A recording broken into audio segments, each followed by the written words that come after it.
বাড়ি যাওয়ার উদ্দেশ্যে এসে স্টেশনে দাঁড়িয়ে আছি। হঠাৎ একটা বেঞ্চের উপরে চোখ আটকে গেল। মনে হচ্ছে একটা মেয়ে ঘুমিয়ে আছে, ওড়না দিয়ে মুখ ঢাকা, তবে শুধু পাটা দেখা যাচ্ছে। পাটা ধূসর সাদা। না জানি মেয়েটা দেখতে কেমন হবে। কিন্তু এত সকালে মেয়েটা এখানে কি করছে? আমি বাদে স্টেশনে কোনো মানুষ নাই, কারণ এখনো ঠিক করে সকাল হয়নি। আমার একটু তাড়া আছে, বাড়ি যেতে হবে, তাই সকাল সকাল স্টেশনে চলে এসেছি। ভাবতে ভাবতেই মেয়েটার দিকে এগিয়ে গেলাম। কাছে গিয়ে দেখি মেয়েটা ঠান্ডায় কুকড়াচ্ছে। আর কুকড়াবে নাই বা কেন? শীতের সকাল, অতি মাত্রায় শীত পড়ে। মেয়েটার জন্য নিজের মধ্যে একটা খারাপ লাগা কাজ করছে। মেয়েটা ঠান্ডায় কত কষ্ট পাচ্ছে। গা থেকে কোটটা খুলে ওর গায়ের উপরে দিলাম, যাতে করে একটু ঠান্ডাটা কম লাগে। কিন্তু মেয়েটা খাপ করে শোয়া থেকে উঠে বসে পড়ল। আমি তো পুরো নির্বাক হয়ে গেছি মেয়েটাকে দেখে। এত সুন্দর রমণী আজ পর্যন্ত আমি আর বাংলার জমিনে কখনো দেখি নাই। মেয়েটার রূপ দেখে আমি আর নিজের মধ্যে নাই। এত ফর্সা যে মেয়েটা মনে হচ্ছে টোকা দিলে ওর গা থেকে রক্ত ঝরে পড়বে। এই ছেলে, এমন করে কি দেখেন? হ্যাঁ, এর আগে কখনো মেয়ে দেখেন নাই? মেয়েটার কথাই হুঁশ ফিরে এলো। মানে আসলে বলতে গিয়ে আটকে গেলাম। থাক, বলতে হবে না। আর আপনি আমার গায়ের উপরে কোটটা কেন দিলেন? আপনি শীতে কুকটা ছিলেন, তাই খারাপ লাগছিল আমার কাছে, তাই আপনাকে কোটটা দিয়েছি, যাতে করে শীতটা একটু কম লাগে। ওই ছেলে, কোনো খারাপ মতলব নাই তো? কথাবার্তা শুনে আমার কেমন যেন সন্দেহ হচ্ছে। এই না না, ছি ছি, আপনি যেমন ভাবছেন তেমন কিছুই নয়। আমার ওসব ধরনের খারাপ কোনো মতলব নেই। তাহলে ঠিক আছে। আচ্ছা, যেহেতু উপকার করেছেন, আরেকটা উপকার করতে হবে আমার। জি বলেন। কিছু টাকা দিন আমাকে। আমার না খুব খিদে পেয়েছে, কাল রাত থেকে না খেয়ে আছি, কিছু খাবো। মেয়েটার কথা শুনে মায়া লেগে গেল। আচ্ছা চলেন, আমিও সকালে বাসা থেকে নাস্তা করে আসিনি, আমারও ক্ষুধা পেয়েছে। আপনিও খাবেন, আমিও খাবো। আমি হাঁটতে লাগলাম, মেয়েটাও আমার সাথে সাথে আসছে। একটু সামনে এগোতেই দেখতে পেলাম একটা দোকান খুলেছে। চলেন ওই যে দোকানটাতে যাই। মেয়েটাও আমাকে অনুসরণ করে করে দোকানে আসলো। তবে কেন জানি মাথার মধ্যে একটা গোলক ধাঁধা কাজ করছে। মেয়েটাকে দেখে বোঝাই যাচ্ছে মেয়েটা উচ্চ বংশের কোনো মেয়ে, কিন্তু মেয়েটা ভেবে স্টেশনের মধ্যে কেন শুয়ে আছে। এমন সময় দোকানদার মামা এসে জিজ্ঞাসা করলো, কি খাবেন? আমার মতো অর্ডার করলাম, কিন্তু মেয়েটা দেখে চুপ করে বসে আছে। এই যে আপনি চুপ করে বসে আছেন কেন? কি খাবেন বলুন? যে কোনো একটা কিছু দিলেই চলবে। মেয়েটার কথা শুনে মনে হলো খুব খিদে পেয়েছে মেয়েটার। আমি ভালো ভালো খাবার কিছু অর্ডার করলাম। দোকানদার মামা খাবার দিয়ে গেল। আমি খাবার খাওয়া শুরু করে দিয়েছি, কিন্তু মেয়েটা এখনো খাবারগুলোর সামনে নিয়ে বসে আছে। এই যে কি হলো, আপনারা ক্ষুধা পেয়েছে? তাহলে খাচ্ছেন না কেন? হ্যাঁ, পেয়েছে তো ক্ষুধা, কিন্তু আমি তো নিজের হাতে খেতে পারি না। আম্মু সব সময় আমায় খাইয়ে দেয়। তাহলে এখন কি করবেন? আপনার আম্মু তো এখানে নেই। নেই তো কি হয়েছে? আপনি তো আছেন, আপনি খাইয়ে দেন। আমি তো আর আমার মধ্যে নাই। মেয়ে কি বলে এসব? আমি খাইয়ে দিব মানে? আমি কেন আপনাকে খাওয়াতে যাব? আপনি খাইয়ে দিবেন মানে আপনি খাইয়ে দিবেন। প্লিজ এমন করেন কেন? একটু খাইয়ে দিলে এমন কি হয়? আমি তো একা একা খেতে পারি না, না হয় নিজেই খেয়ে নিতাম। মেয়েটার মায় ভরা কথাটা শুনে আর না করতে পারলাম না। খাবারগুলো হাতে নিয়ে মেয়েটাকে খাইয়ে দিলাম। মেয়েটা তৃপ্তি সহকারে খাচ্ছে, তবে নিজের মধ্যে কেমন যেন নার্ভাস ফিল হচ্ছে। খাইয়ে দিয়ে দোকানদার মামাকে বিল দিয়ে চলে আসলাম। মেয়েটাও আমার সাথে সাথে আসলো। আচ্ছা ভালো থাকবেন, আমার যাওয়ার সময় হয়ে এসেছে, ট্রেন এখনই চলে আসবে। খোদা হাফেজ। মেয়েটা অসহায়ভাবে আমার দিকে তাকিয়ে আছে, মনে হচ্ছে কিছু একটা বলতে যাচ্ছে। জি কিছু বলবেন? না, কিছু না। আচ্ছা তাহলে যাচ্ছি। ট্রেনও চলে এসেছে, এই স্টেশনে 10 মিনিট ট্রেন থাকবে। ট্রেনে উঠে বসে আছি, কিন্তু কেন জানি মেয়েটার চেহারাটা চোখের সামনেই ভাসছে। মেয়েটাকে এই কিছু সময়ের মধ্যেই মনে কল্পনা করে ফেলেছি, কিন্তু সব কল্পনা তো আর বাস্তব রূপ নেয় না। ইস, মেয়েটার নামটাই জানতে ভুলে গেছি। এত সময় একসাথে ছিলাম, নামটাই জিজ্ঞেস করিনি। কেমন গাধা আমি। ট্রেন ছেড়ে দিয়েছে, হুট করে কেউ একজন পেছন থেকে এসে আমাকে জড়িয়ে ধরেছে। আমি তো ঘাবড়ে গেলাম। পিছন ফিরে দেখি সেই মেয়েটা। আমি তো রীতিমতো অবাক। আরে আপনি আর এইভাবে হাঁপাচ্ছেন কেন? এখন আমাকে জড়িয়ে ধরেই আছে। প্লিজ আপনি আমাকে বাঁচান, না হয় ওরা আমাকে ধরে নিয়ে যাবে। আরে কে ধরে নিয়ে যাবে? কি হয়েছে আমায় বলুন তো। এমন সময় চলন্ত ট্রেনে কয়েকটা ছেলে উঠে পড়ল। চলন্ত ট্রেন বললে ভুল হবে, ট্রেন মাত্র রানিং স্টার্ট দিয়েছে, আর ছেলেগুলোকে দেখতে কেমন যেন মাস্তান টাইপের লাগছিল। মেয়েটা ছেলেগুলোকে দেখে আমায় আরো শক্ত করে জড়িয়ে ধরলো, একদম আমার বুকের সাথে লেপটে গেছে। ওর ঠোঁট জোড়া আমার মরুর মতো শুকনো বুকটার সাথে একদম লেপটে আছে। বুঝে গেলাম মেয়েটা তাদেরকে ভয় পাচ্ছে। এই মেয়ে শোনো, আমি থাকতে তোমার কোনো ভয় নাই, তোমার কিচ্ছু হতে দিব না আমি। আর আমার একটা রোগ আছে, সেটা হচ্ছে আপনি বলার ফর্মালিটিটা বেশিক্ষণ রক্ষা করতে পারি না আমি। তাও যদি কেউ হয় আবার বয়সে ছোট, মেয়েটাকে আমার ছোট মনে হচ্ছে। ছোট বলতে আমার থেকে ছোট আর কি। মানুষজন আমার দিকে শকুনের মতো চেয়ে আছে। আর ট্রেনে যে ছেলেগুলো উঠেছে তারা মেয়েটার খোঁজ করতে করতে এই দিকেই আসছে। কি করব ভেবে পাচ্ছি না। 1-2 জন হলে কভার করে ফেলতাম, কিন্তু 5 থেকে 6 জন কিভাবে কি করব, তা আবার ট্রেনের মধ্যে। এই মেয়ে চলো ট্রেন থেকে নেমে যাব। মেয়েটাকে নিয়ে লাফিয়ে ট্রেন থেকে নেমে গেলাম। ছেলেগুলো দেখার আগেই তারপর একটা সিএনজি নিয়ে বাসার উদ্দেশ্যে রওনা দিলাম। মেয়েটাকে একা ছাড়া ঠিক হবে না, তাই সাথে করে নিয়ে বাসার দিকেই রওনা হলাম। আর মেয়েটার চোখ মুখ দেখে বোঝাই যাচ্ছিল মেয়েটা একটা নিরাপদ স্থান খুঁজছিল নিজেকে আত্মগোপন করার জন্য।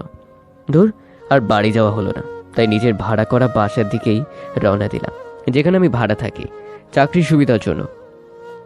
সিএনজিতে বসে আছি, মেয়েটা আমাকে ভয়ে এখনো জড়িয়ে ধরে আছে। আমারও কেন জানি খুব ভালো লাগছে, তাই আর মেয়েটাকে কিছুই বলিনি। মেয়েটার কাঁধে হাত রেখে আমি ওকে আবদ্ধ করে রেখেছি। বাসায় পৌঁছানোর পর এই যে নামেন, বাসায় এসে পড়েছি। মেয়েটা এখনো আমাকে ছাড়ছে না। আল্লাহ, কি যে করি, এক মুসিবতে না পড়ে গেলাম। তার মধ্যে এলাকার বিবিসির জানালা কিছু সংবাদপত্রের মহিলারা তাকিয়ে আছে ঘুটঘুট করে, যাদের কাজ খালি কোনো একটা কিছু শুনলে বা দেখলেই হইছে পুরো মহল্লা করে ফেলবে সেই খবর। আল্লাহ, কাম খালাস। আমি 100% শিওর যে বাড়িওয়ালা একটু পরে এসে বলবে ঘর ছেড়ে দিতে। ধর, যা হবার হবে, এখন এত কিছু ভেবে লাভ নেই। মেয়েটাকে নিয়ে বাসায় ঢুকলাম। দরজা খুলে, এই যে মেয়ে তুমি একটু বসো, আমি ফ্রেশ হয়ে আসছি। ওয়াশরুম থেকে ফ্রেশ হয়ে আসলাম, মাত্রই পকেটের ফোনটা বেজে উঠল। ফোন বের করে দেখি আম্মুর ফোন। হ্যাঁ বাবা, তুই আসছিস তো? না আম্মু, আসা হবে না, তোমরা সবাই যাও বিয়েতে। আমার অফিসে খুব জরুরি কাজ পড়ে গেছে। আম্মুকে মিথ্যা বললাম, কি করব। আর আচ্ছা বাবা, সাবধানে থাকিস। এই যে মেয়ে, তুমি কি ফ্রেশ হবা? হ্যাঁ, কিন্তু আমার তো কোনো কাপড় চোপড় নেই। আচ্ছা ওয়েট, আলমারি থেকে একটা শাড়ি বের করে দিলাম, যাও ফ্রেশ হয়ে এটা পরে আসো। মেয়েটার শাড়িটা আমার হাত থেকে নিয়ে ওয়াশরুমে চলে গেল। পাঠক ভাইরা ভাবতেছেন হয়তো আমার আলমারিতে শাড়ি কিভাবে আসলো। ভাই, শাড়ি কেন আমার আলমারিতে, আরো অনেক কিছু আছে মেয়েদের। কারণ আমি কখনো কোথাও গেলে যদি কোনো কিছু ভালো লাগে সেগুলো কিনে নিয়ে আসি আমার ভবিষ্যৎ বউয়ের জন্য। আর ব্যাচেলারদের মনে কত রকম লাড্ডু ফুটে সেটা তো কম বেশ সবাই জানেন। এই যাক, মেয়েটা আসুক, তার থেকে রহস্য জানতে হবে, কে ওই ছেলেগুলো আর কেনই বা তার পিছনে তাড়া করছিল। খাটের উপরে বসে আছি, একটু পর মেয়েটা আমার দেওয়া নীল কালারের শাড়িটা পরে বের হলো। আমি হা করে তাকিয়ে আছি মেয়েটার দিকে। আমার মনে হচ্ছে কোনো পরী ভুল করে আমার রুমে ঢুকে পড়েছে, এত অপরূপ লাগছিল মেয়েটাকে। ঘাড়ের এক পাশ করে চুলগুলো ছেড়ে দিয়েছে, আর তার থেকে টুকটুক করে পানি ঝরে পড়ছে। ইচ্ছে করছে কাছে টেনে এনে ঘাড়ের মধ্যে কয়েকটা চুমু বসিয়ে দিই। এই এই কি ভাবছি আমি এসব? এই যে আপনি এভাবে দেখেন কি? হ্যাঁ পরী দেখি মানে, পরি কোথা থেকে এলো আবার? আরে দূর দূর, কি বলি মানে কিছু না। আচ্ছা, কে ছিল ওই ছেলেগুলো, আর কেনই বা তোমার পিছু নিচ্ছে? তাহলে সমস্ত ঘটনা বলতে হবে আপনাকে, শুরু থেকে শুনবেন? হ্যাঁ শুনবো। প্রথমেই নাম দিয়ে শুরু করি। আমার নাম হিয়া। আমি এবছর অনার্স সেকেন্ড ইয়ারে উঠেছি সবে মাত্র। আর আমার বাবা হচ্ছে বিজনেসম্যান, মা গৃহিণী। আমাদের মা বাবা আর আমি মিলে সুখী পরিবার।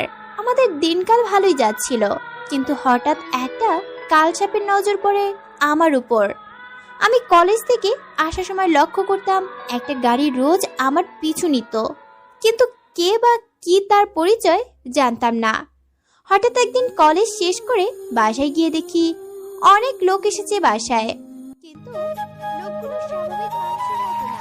দেখতেই বোঝা যাচ্ছিল মাস্তান টাইপের লোক ওরা। ভিতরে ঢুকতেই দেখতে পেলাম আব্বুর সাথে একটা লোক কথা বলছে বিয়ের ব্যাপারে। সে নাকি আমাকে বিয়ে করতে চায়। আমাকে প্রথম দেখাতেই তার ভালো লেগে যাচ্ছিল।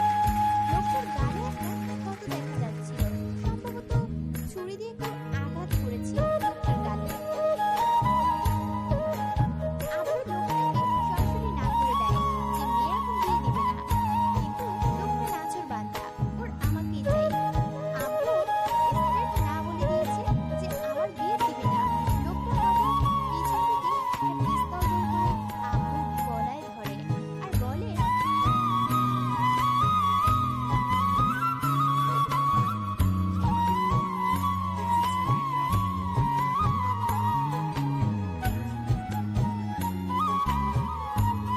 আসাদুজ্জামান হচ্ছে আমার আব্বুর নাম।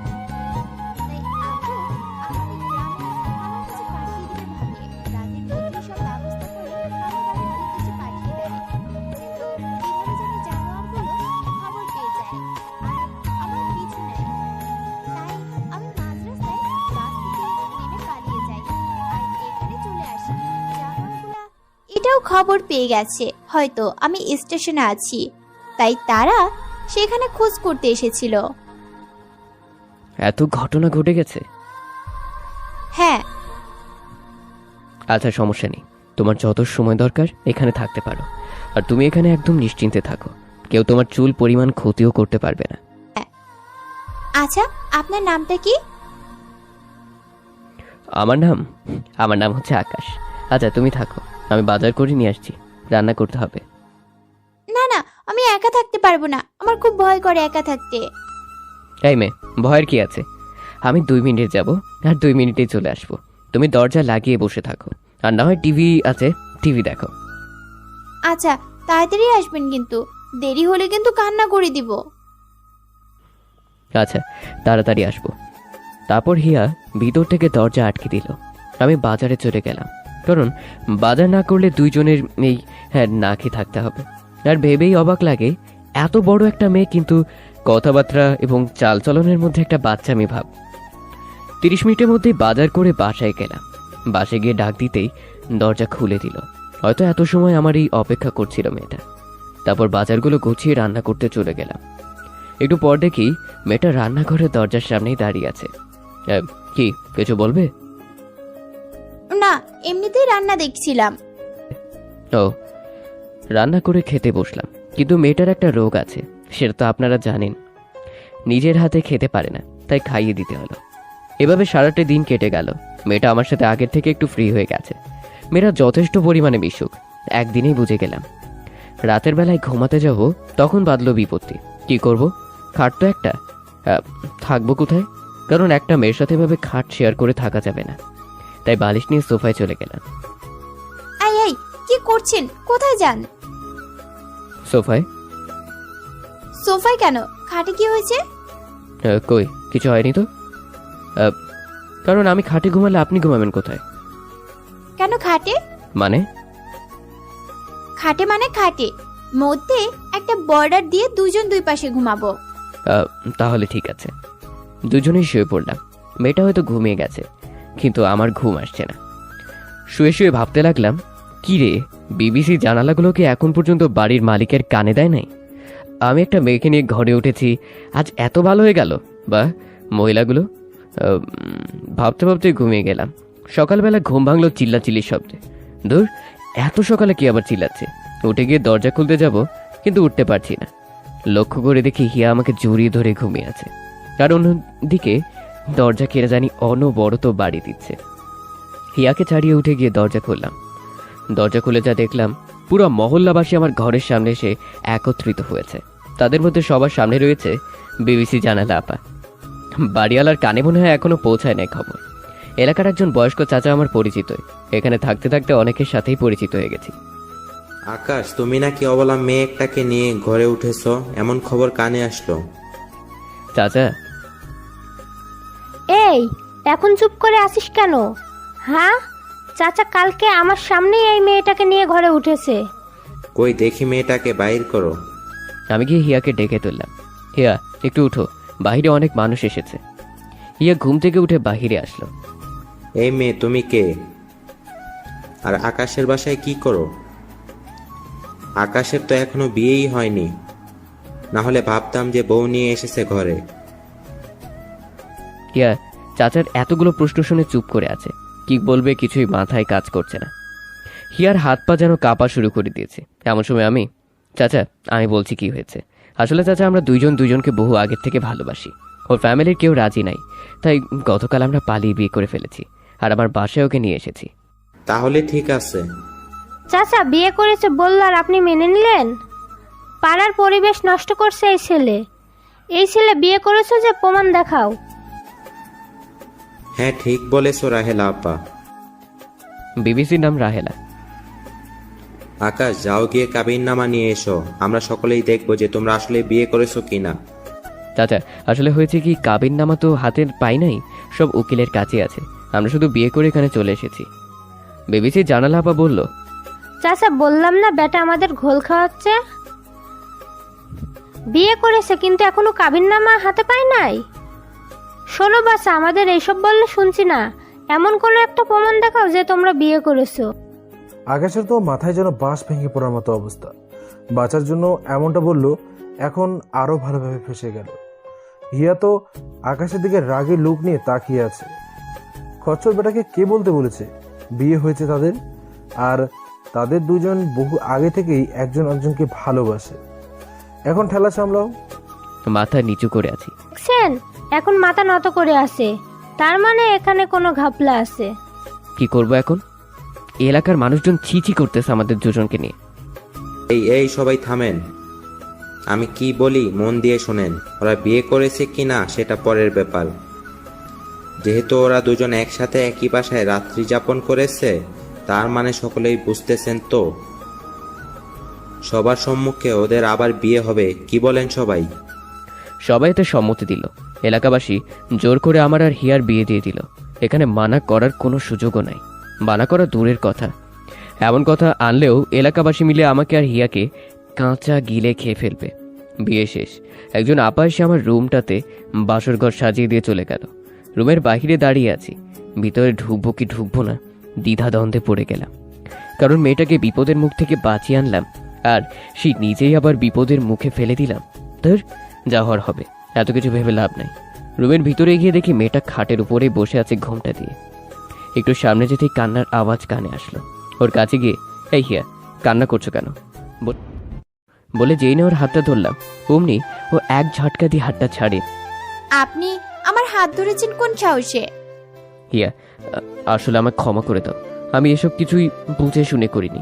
বিশ্বাস করো, তোমাকে ভেবে ফাঁসানোর কোনো ইচ্ছেই আমার ছিল না। হয়েছে আর বলতে হবে না, বলে আবার কান্না শুরু করে দিল। আমি আম্মুর সাথে কথা বলবো। আচ্ছা বলো। বলবো কি করে, আমার তো ফোন নেই। আচ্ছা দাঁড়াও, এই নাও আমার ফোন দিয়ে কথা বলো। হিয়া আমার হাত থেকে ফোনটা নিয়ে ওর বাসার নাম্বার ডায়াল করে ফোন দিল। ফোনটা রিসিভ করতে হিয়ার আম্মু বলে কান্না করে বারান্দায় চলে যায়। আমি আর শুনতে পেলাম না ওদের মাঝে কি কথা হলো।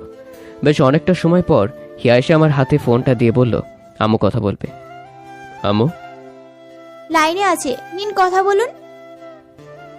আমি ফোনটা রিসিভ করে বারান্দায় চলে এলাম আর ওনাকে সালাম দিলাম। উনি আমার সালামের উত্তরটা সুন্দরভাবে নিলেন। বাবা, আমি হিয়ার আম্মু বলছি। বাবা, যা হয়েছে হয়েছে। হিয়া আমাকে সব বলেছে, ফার্স্ট টু লাস্ট। বিয়ে জীবনে একবার এই হয়। বাবা, তোমার পায়ে পড়ি, আমার মেয়েটাকে দেখে রাখো।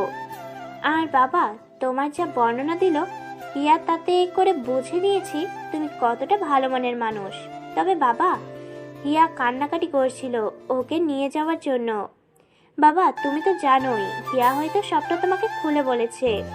এখানে পরিস্থিতি ভালো না, তোমার শ্বশুর মশাই অনেক কষ্টে সবটা ম্যানেজ করে রেখেছে।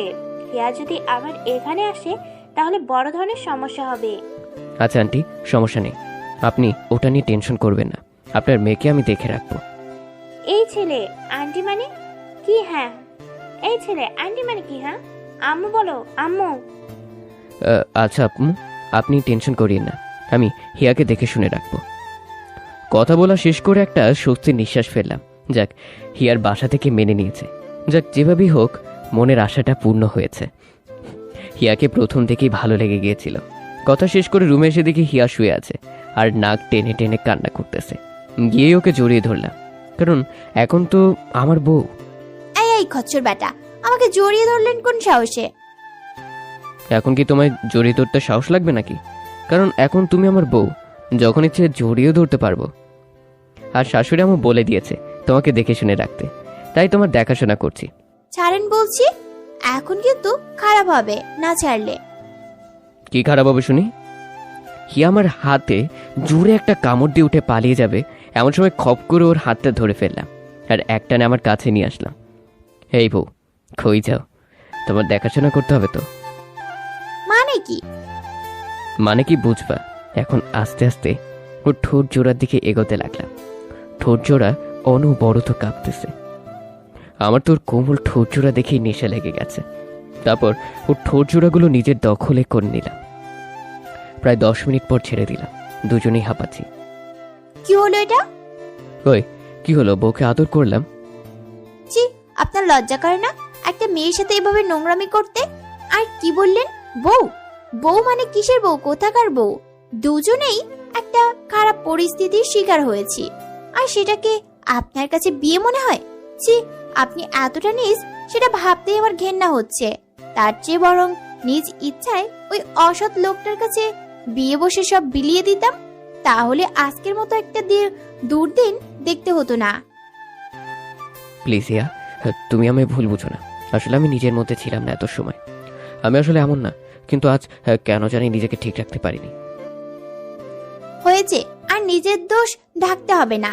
আপনি কেমন নরপশু সেটা আমার দেখা হয়ে গেছে। আর কয়েকটা দিন তারপর তালাক দিয়ে চলে যাব বাবা মায়ের কাছে। তারপর যদি ওই নরপশুটাকে বিয়ে করতে হয় তাহলে সেটাই করব। প্লিজ হিয়া, এমনটা করো না। তোমার কাছে করজোর ক্ষমা চাচ্ছি। জীবনে বিয়ে একবারই হয়, তোমার আম্মু সেটাই বলেছে, আর আমিও সেটা বিশ্বাস করি। এরপর আর কোনোদিন এমন ধারা অসৎ আচরণ করবো না, তোমায় কখনো ছুঁয়েও দেখবো না। প্লিজ তাও এরূপ করিও না। আপনি কি মনে করেছেন আপনি আমাকে এইসব বলে আটকাতে পারবেন? সেটা কখনোই না। আর আমি এই বিয়ে মানি না, একটা দুর্ঘটনা এটা। হিয়া, আমি ভুল করেছি, তার জন্য তো করজোরে ক্ষমা চাচ্ছি। আমি কি ক্ষমার যোগ্য না? Please stop. আপনার চেহারাও দেখতে ইচ্ছে হচ্ছে না আমার। আপনি আমার সামনে থেকে যান। আচ্ছা যাচ্ছি, তুমি ঘুমিয়ে পড়ো। তারপর বারান্দায় চলে গেলাম। নিজের কাছেই নিজের ঘেন্না হচ্ছে। কিভাবে করতে পারলাম আমি এমন ধারা আচরণ? আমি না হয় মেয়েটাকে ভালোবেসে ফেলেছি, কিন্তু মেয়েটা তো আমাকে ভালোবাসা দূরের কথা, আমাকে অ্যাকসেপ্টই করতে পারেনি। এখন কিভাবে কি করব আমি? হিয়া যদি সত্যি আমাকে ডিভোর্স দিয়ে দেয়, আমার কপালের ভাগ্য ওর মতো একটা বউ পেয়েছি। চাই সেটা হোক ঘটনা চক্রে। কি করব মাথায় যেন কিছুই কাজ করছে না। মেয়েটা আমার উপরে খুব রাগ করেছে, তার চেয়েও বড় কথা ভুল বুঝেছে। এখনো রাগ কমাবো কি করে? যে কাজ করেছি এরপর তোর সামনে গিয়েও দাঁড়াতে পারবো না। ফোনটা বের করে সাজ্জাদকে ফোন দিলাম, কিন্তু ফোন রিসিভ করলো না। জাবেদকে ফোন করলাম, 2-1বার রিং পড়তেই রিসিভ করলো। জাবেদ আমার সাথেই জব করে একই অফিসে। আমার এই শহরে বেস্ট ফ্রেন্ড বলতে সাজ্জাদ আর জাবেদই আছে। হ্যাঁ, কি রে দোস্ত, হঠাৎ এত রাতে ফোন করলি? দোস্ত, একটা সমস্যা হয়েছে, এখন একটু দেখা করতে পারবি? কি বলিস? এত রাতে দেখা করবি মানে? কিছু হয়েছে নাকি? আর তুই না বাড়ি গেছিলি, একদিনে এসে গেলি? প্লিজ দোস্ত, দেখা করাটা খুব জরুরি। প্লিজ এখন একটু বাদে আয়, তারপর তোকে সব খুলে বলছি। আচ্ছা, 15 মিনিটের মধ্যে আসতেছি। বারান্দা থেকে উঠে বের হয়ে বাদে যাব, রুম ক্রস করে মেইন ডোর খুলে বাইরে যাব, এমন সময় দেখি হিয়া খাটের উপরে শুয়ে কাঁথা মুড়ি দিয়ে কান্না করতেছে। কি করব আমি এখন? মেয়েটাকে যে কাঁদিয়ে দিয়েছি, মানুষ থেকে কখন যে শরীর খেকো হয়ে গিয়েছি নিজেও জানি না। না, কাঁদুক কিছু সময়, তাহলে যদি কিছুটা স্বাভাবিক হয়। কারণ আমার করা অস্বাভাবিক আচরণ হয়তো এখনো ভুলতে পারিনি। আমি মেইন ডোর খুলে বের হয়ে এলাম। হিয়া তার আভাসও পেল না। বাঁধে গিয়ে বসে আছি। একটু পর জাবেদ আসলো। কি রে, এত জরুরি তলব করলি যে? কি হয়েছে বল। জাবেদকে শুরু থেকে শেষ সমস্ত খুলে বললাম, আর এটাও বললাম আমি ওকে ভালোবেসে ফেলেছি। দোস্ত, এত কিছু হয়ে গেল আর আমি আবাসও পেলাম না। আর তুই যা করেছিস সেটা করা তোর উচিত হয়নি। হোক না সেটা ঘটনা চক্রে বিয়ে, কিন্তু মেয়েটাকে কিছুটা সময় দেওয়ার দরকার ছিল তোর সাথে স্বাভাবিক হওয়ার জন্য, কিন্তু তা করিসনি। দোস্ত এভাবে বলিস না, আসলে নিজেকে সংযত রাখতে পারিনি। কিন্তু এখন কিভাবে কি করব, কিছু একটা তো বলে দে। কিভাবে কি করবি? হ্যাঁ দাঁড়া, পেয়েছি, শোন। তারপর একটা ফরমালও বলে দিব, পাঠকরা শুনিয়ে না, গল্পের সাথে থাকলে এমনিতেই শুনতে পাবেন। ধন্যবাদ বন্ধু। এভাবে আরো কিছু সময় কথা বলে বাসার দিকে রওনা নিলাম, কারণ বেশ রাত হয়েছে। যাবে তো চলে গেল। অন্যদিকে হিয়া এখনো ঘুমায় নাই, মনে মনে ভাবতে থাকে, মানুষটাকে মনে হয় একটু বেশি কথা শুনিয়ে ফেলেছি। থুর, মাথা ঠিক ছিল না। কিন্তু লুচুটা কোথায় গিয়ে দেখি। ডিভোর্স দেব সেটা না হয় পরে দেখা যাবে, কিন্তু লোকটা তো আমার উপকার করেছে, সেটা কি করে বলি? আর উনি তো হচ্ছে ইচ্ছে করে আমায় বিয়ে করেননি, দোষ তো ওনার না। সারা বাড়িতে হিয়া একা। হিয়ার খুব ভয়ও করছে। অনেকটা সময় হয়ে গেছে, আকাশের আসার কোনো নাম নিশানা নেই। দেখে হিয়া কান্না করে দেয় ভয়ে। এমন সময় আকাশ দরজা খুলে প্রবেশ করে। কিরে, লোকটা গেল কোথায়? সারা বাড়ি তন্ন তন্ন করে খুঁজো, কিন্তু আকাশের কোনো নাম নিশানাও নাই। হঠাৎ দরজার দিকে নজর পড়ে, দরজাটা হালকা একটু খোলা। তার মানে কি লোকটা আমায় রেখে বাইরে চলে গেছে? ইস, আমার উপরে মনে হয় খুব রাগ করেছে। আল্লাহ, এখন যদি আর ঘরে না আসে বা আমায় রেখে যদি কোথাও চলে যায়। হিয়ার মনে মনে ভয় কাজ করতে শুরু করে দিল। সারা বাড়িতে হিয়া একা। হিয়ার খুব ভয়ও করছে। অনেকটা সময় হয়ে গেছে, আকাশের আসার কোনো নাম নিশানা নেই। দেখে হিয়া কান্না করে দেয় ভয়ে। এমন সময় আকাশ দরজা খুলে প্রবেশ করে। হিয়া আকাশকে দেখতে পেয়ে দৌড়ে গিয়ে আকাশকে চাপটে জড়িয়ে ধরে আর কান্না করতে শুরু করে। এই এই কি করছো কি? হ্যাঁ ছাড়ো। হিয়াকে নিজেই ছাড়িয়ে নি। কি হয়েছে? এভাবে কান্না করার কি? কোথায় গিয়েছিলেন আপনি? কেন? তুমি জেনে কি করবা? আমার খুব ভয় করছিল একা একা। তো আমি কি করব? তখন মনে ছিল না যখন বলেছিলে চোখের সামনে থেকে চলে যেতে? হিয়া চুপ করে আছে। ঠিকই তো বলেছে তখন। এভাবে না বললে তো আর যেত না। যাও গিয়ে ঘুমিয়ে পড়ো। আপনি ঘুমাবেন না? আমায় নিয়ে তোমার না ভাবলেও মনে হয় চলবে। হিয়া ঘুমানোর জন্য চলে গেল আর শুয়ে শুয়ে ভাবতে লাগলো, কেমন করে লুচুটা? ভেবেছি সরি বলবো, কিন্তু মুড নিয়ে আছে পুরো একদম। আমিও মুড নিয়ে থাকবো। গিয়ে সোফায় ঘুমিয়ে পড়লো। সকালবেলা তাড়াতাড়ি করে ঘুম থেকে উঠে নাস্তা বানিয়ে নিল, তারপর রেডি হয়ে নাস্তা খেয়ে নিল, কারণ আজ থেকে আবার অফিসে যেতে হবে। এমন সময় হিয়া ঘুম থেকে উঠে দেখে আকাশ রেডি হচ্ছে, কোথায় যেন যাবে। এই এই, কই যান? আমাকে রেখে চলে যাচ্ছেন নাকি? অফিসে যাব।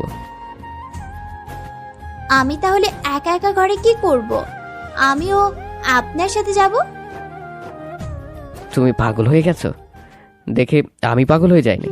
তোমাকে নিয়ে অফিসে যাব কোন পাগল কামড়েছে আমারে? তাহলে সারাদিন আমি একা একা থাকবো কি করে? সেটা তুমি জানো, আমি কিভাবে বলবো? ভাবনায় কত, দেখো না, লাগবে না আমাকে নেওয়ার। আমিও একা একা থাকতে পারবো, কারো সাহায্যের দরকার নেই। তাহলে তো ভালোই, আমি গেলাম। আর হ্যাঁ, নাস্তা বানিয়ে রেখেছি, খেয়ে নিও। হিয়ার এবার মনে হয় 3000 ভোল্টের ঝটকা লাগলো গায়ে। আল্লাহ, নাস্তা খাবো কি করে আমি? উনি আমায় খাইয়ে না দিলে? আকাশ চলে যাবে। হিয়া আবার পেছন থেকে ডাকলো। এই এই শুনেন না, কি হয়েছে আবার? আমায় নাস্তা খাইয়ে দিবে কে? আপনি তো চলে যাচ্ছেন।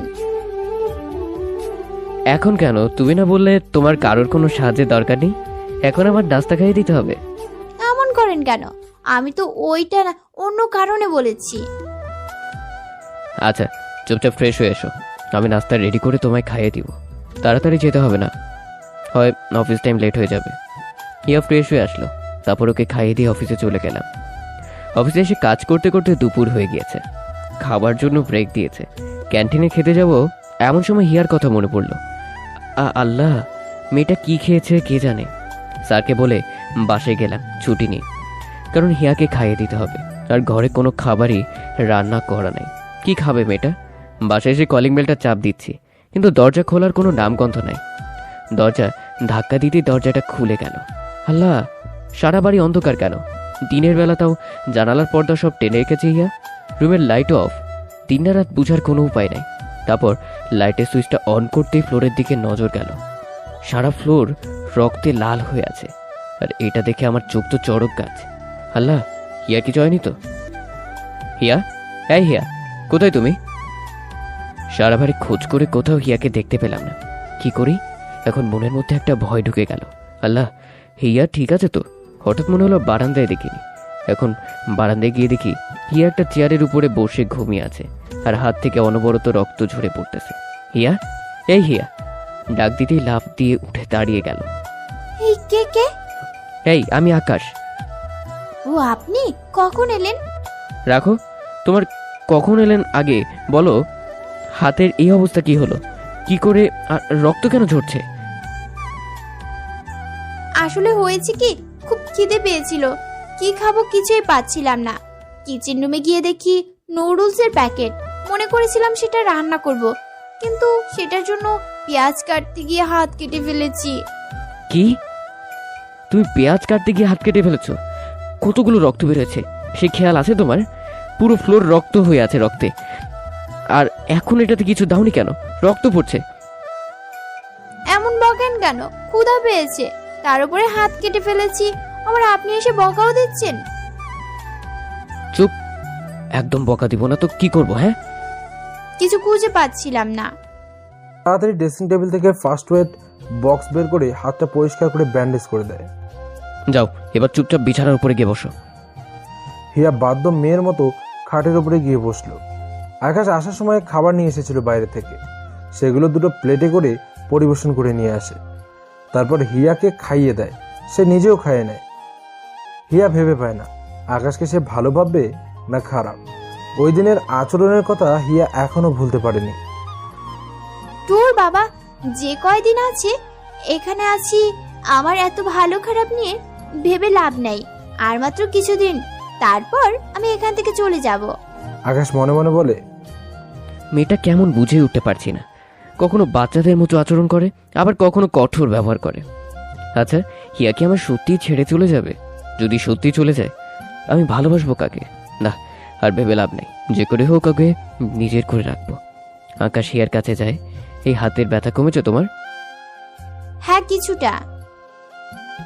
আচ্ছা, রেস্ট করো। আকাশ নিজেও সোফায় চলে যায় রেস্ট করতে। শুয়ে রেস্ট করছে, হঠাৎ ফোনটা বেজে ওঠে। ফোনটা বের করে দেখে আকাশের আব্বু ফোন করেছে। সে তো ভয় পেয়ে যায় আব্বুর নম্বর দেখে। মনে মনে বলে, আল্লাহ, কিছু যেন গেল না তো।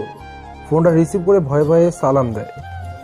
আকাশ, কাল একটু বাড়িতে এসো তুমি, জরুরি কাজ আছে তোমার জন্য, মেয়ে দেখতে যাব আমরা। আকাশ মনে মনে যেটা ভয় পাচ্ছিল, যেখানে বাঘের ভয় সেখানেই সন্ধে হয়। আব্বু হঠাৎ কাল মেয়ে দেখবে? তোমায় আসতে বলছি, আসবে। তোমার মা একা হয়ে গিয়েছে। তোমার আদর ছোট বোনটা তো কাজ করতে চায় না। ঘরের সব কাজ তোমার মাই একা করতে হয়। তোমার মা আর আমি মিলে ঠিক করেছি তোমাকে বিয়ে করিয়ে দিব। কাল তো অফিস থেকে ছুটি দিবে না। এত কিছু আমি জানি না। তুমি আসতে বলেছি, তুমি আসবে। আর কিভাবে আসবে সেটা তুমি জানো। দরকার হয় চাকরি ছেড়ে চলে এসো। এখানে তোমার রফিক মামাকে বলে চাকরির ব্যবস্থা করে দেব। আচ্ছা আব্বু, কাল আসবো আমি। তারপর ফোন রেখে দেয়। এখন কি করবে সে? কারণ হিয়াকে তো সে বিয়ে করে নিয়েছে, আবার বিয়ে। চিন্তায় চিন্তায় সেদিনটা চলে যায়, কিন্তু হিয়াকে বুঝতে দেয় না। পরের দিন সকালবেলা উঠে সব কাপড় চোপড় গুছিয়ে নেয়। আল্লাহ, এখন এক কেলেঙ্কারি হয়ে যাবে মনে হচ্ছে। এই হিয়া, উঠো। কেন এত সকালে? কেন? আমি তো আরো ঘুমাবো, এখন উঠবো না। উঠতে বলেছি, উঠো না। না হয় নিয়েই চলে যাব, তারপর 2 দিন আটকে থেকো এই ঘরে। লাফ দিয়ে বিছানা ছেড়ে উঠে পড়ে। কোথায় যাবেন আমাকে রেখে? হিয়া রেডি হয়ে নেয়। তারপর দুজনে মিলে বাড়ির উদ্দেশ্যে রওনা দেয়। প্রায় বাড়িতে পৌঁছে দরজার বেল বাজায়, আর আকাশের আম্মু এসে দরজা খুলে দেয়। আকাশের আম্মু আকাশের সাথে হিয়াকে দেখে। আকাশ, এই মেয়েটাকে? আম্মু, আসলে ওর নাম হচ্ছে হিয়া। আরে হিয়া হচ্ছে তোমার বৌমা, আমরা বিয়ে করে নিয়েছি। কি?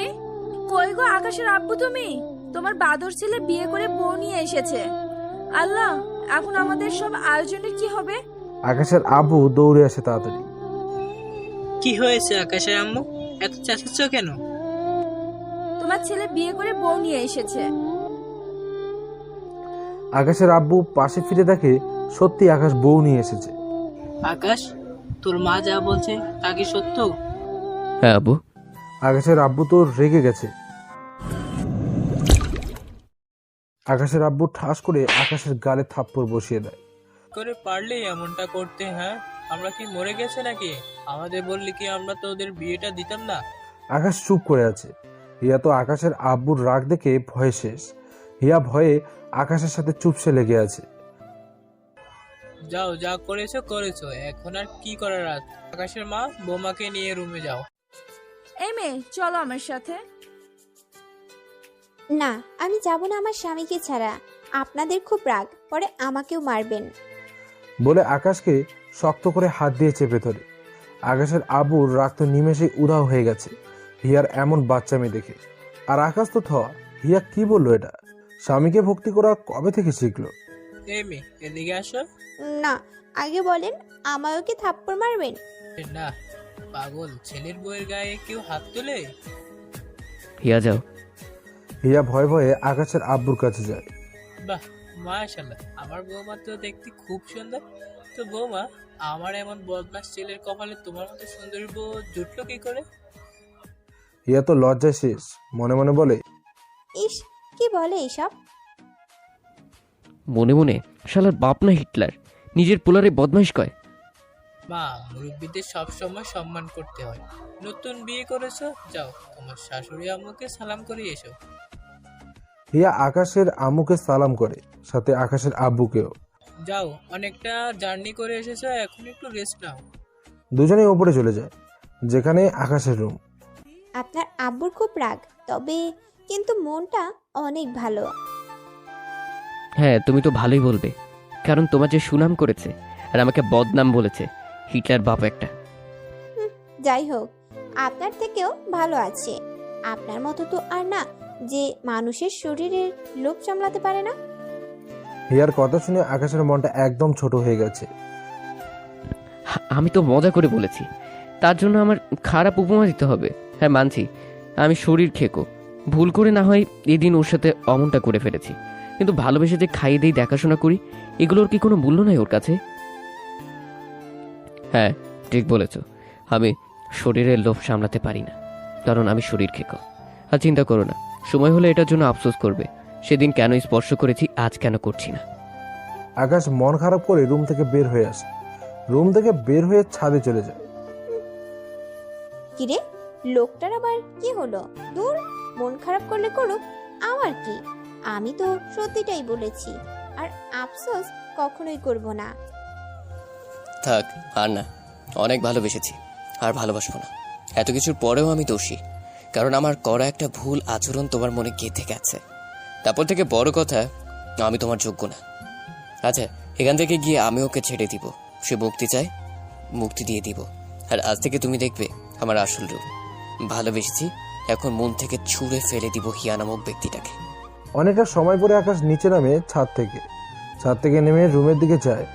যখন রুমে ঢুকবে, হঠাৎ কেউ একজন দৌড়ে এসে আকাশকে ধূপধাপ মারতে শুরু করে। এই এই, কি করছিস? কি মারছিস কেন? এমন সময় হিয়া এসে বলে, এই এই মেয়ে, তুমি ওনাকে মারছো কেন? সেটা আপনার না জানলেও চলবে। আমি আমার ভাইকে মারবো না কাটবো সেটা আমার ব্যাপার। আর কুত্তা, তুই বিয়ে করেছিস আমাকে বলিসনি কেন? বা ভালোই তো, আমি তো তোর বোন না, আমায় বলবি কেন? যা, তোর সাথে আজ থেকে সব সম্পর্ক শেষ। মিলি কলেজ থেকে মাত্র এসেছে, প্লিজ বোন আমার কথা শুন, তোকে সব খুলে বলছি, প্লিজ এমন রাগ করিস না। কি শুনবো? হ্যাঁ, কি শোনার আছে? আর যা করার তা তো করেই নিয়েছিস। তোর বিয়ে নিয়ে আমার কত স্বপ্ন ছিল, কিন্তু তুই সব ভেঙে দিয়েছিস। মিলি, আগে তুই একটু শান্ত হ, সব বলছি। ওকে বল। তারপর মিলিকে সব খুলে বললাম। ওকে, সবই বুঝলাম, কিন্তু আমার কত প্ল্যান ছিল তোর বিয়ে নিয়ে, সেটার কি হবে? পকেট থেকে মানিব্যাগটা বের করে 5,000 টাকা দিলাম, দরজা। আমার বিয়েতে মজা করতে পারিসনি বলে তোকে ঘুষ দিলাম, যা মন চাই করিস। তুই জানিস আমি অল্প টাকার ঘুষ নেই না, আরো 5,000 দে। কি? আরো 5,000? হ্যাঁ দে বলছি। বলে হাত থেকে খপ করে মানিব্যাগটা নিয়ে আরো 5,000 টাকা নিয়ে এলো। আল্লাহ, আমার টাকা। মিলি চলে গেল। আকাশ চুপ করে খাটে বসে বসে গান শুনছিল। নিচে নামার পর হিয়ার সাথে একটা কথাও বলেনি। এই যে শুনছেন, গান শোনায় ব্যস্ত। এই যে শুনছেন বলে চিৎকার দিল। এই মেয়ে, কি হয়েছে? এভাবে ষাঁড়ের মতো চেঁচাচ্ছ কেন? আমার খিদে পেয়েছে, আমি কিছু খাবো। তা আমি কি করব? কেন, আমাকে কিছু খাইয়ে দিবেন? আমারে তো ঠেকা পড়ে নাই তোমাকে খাইয়ে দিতে। নিচে গিয়ে আম্মুকে বলো। এমন করেন কেন? দেখো, তোমার সাথে রসিকতা করার মুড নাই, এখন চোখের সামনে থেকে যাও। হিয়া মন খারাপ করে নিচে চলে গেল। লোকটাকে খাইয়ে দিতে বলেছি, তাই বলে লোকটা আমার সাথে এমন করলো। এবার বুঝো কেমন লাগে। ভালো তো বেসেছিলাম, কিন্তু বাঁচতে দাওনি তো। এত কিসের আদিক্ষেতা? হিয়া নিচে গিয়ে রান্নাঘরের সামনে দাঁড়িয়ে আছে। আকাশের আম্মু হিয়াকে দেখতে পায়।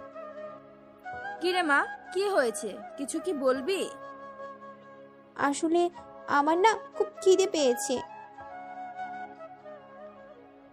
ইসরে, আমার তো খেয়ালই ছিল না তোরা এসেছিস তোদের নাস্তা দিতে। আচ্ছা এদিকে আয়, আমি খাবার বেড়ে দিচ্ছি, খেয়ে নে। আমি তো একা খেতে পারি না, বাসায় তো সব সময় আম্মু খাইয়ে দিত, এখন তো উনি খাইয়ে দিচ্ছে না, কিভাবে খাবো? আচ্ছা এদিকে আয়, আমি খাবার দিচ্ছি। তারপর আকাশের আম্মু হিয়াকে খাইয়ে দেয়। কিন্তু আজ কেন জানি হিয়া খাবার খেয়ে তৃপ্তি পাচ্ছে না। কারণ এ কয়দিন আকাশের হাতে খেত, তাই অল্প একটু খেয়ে রুমে চলে আসলো। তখনও আকাশের গান শুনছিল। হিয়া রুমে এসে চুপচাপ বসে আছে। একটু পর হয়ে আসে, সবাই একসাথে খাবার খেয়ে নিজের রুমে রেস্ট করছে। আকাশও রেস্ট করছে, খাটে হাত পা মেলে শুয়ে আছে। এই হাত পা গুটান, আমিও রেস্ট করব। এখানে জায়গা পাবে না, এখন অন্য কোথাও গিয়ে রেস্ট করো। মানে কি? তো আমি কোথায় যাব? যেখানে মনে চায় সেখানে যাও, কিন্তু এখানে জায়গা পাবে না। দূর, লাগবে না আমার জায়গা। বলে সোফায় গিয়ে বসে পড়ে। আকাশ বিকালবেলা ঘুম থেকে উঠে দেখে হিয়া সোফায় ঘুমিয়ে পড়েছে। ইস, দেখতে কি মায়াবী লাগছে, কিন্তু দেখতে যতটা কিউট, মনের দিক দিয়ে তার বিপরীত। মন বলতে কিছু নেই মেয়েটার। আকাশ ঘর থেকে বের হয়ে এলাকায় ঘুরতে বের হয়। আবার ঘুরে ফিরে আবার সন্ধেবেলায় ফিরে আসে। বাসায় এসে হিয়ার সাথে কোনো কথা বলে না, পুরোপুরি অ্যাভয়েড করে এখন হিয়াকে। এভাবে আরো 2 দিন চলে যায়। হিয়ার সাথে কোনো কথা বলল না আকাশ। হিয়া যদি কোনো কথা বলে তার উত্তর দেয়। হিয়া তো ভালো করেই উপলব্ধি করতে পেরেছে আকাশ তার সাথে ভার ভার হয়ে চলে। ধর, যেমন ইচ্ছে হয় করুক, আমার কি।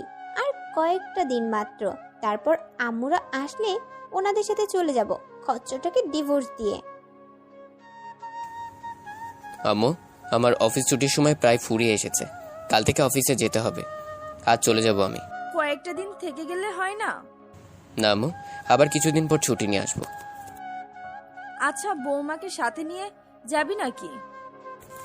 তোমরা ভালো জানো, আমার সাথে যাবে না, থাকবে।